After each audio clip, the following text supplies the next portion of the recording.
Korea आएको नि 2 वर्ष पुरा भइसक्यो। आज काम छोडेको पनि 2 महिना पुरा हुन लागिसक्यो। गाह्रो छ यार।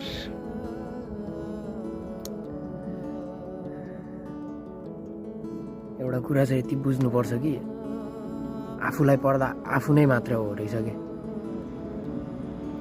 आफन्त साथीभाइ दाजुभाइ कोही काम नलाग्ने रहेछ कि।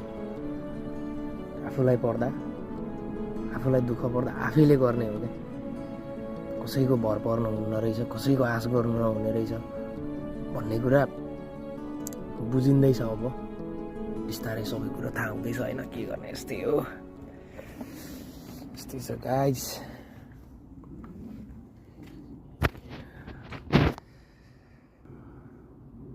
यही हो कोरिया।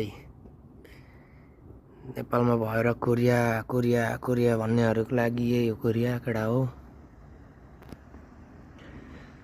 दुःख गर्न सकिएन, गाह्रो छ।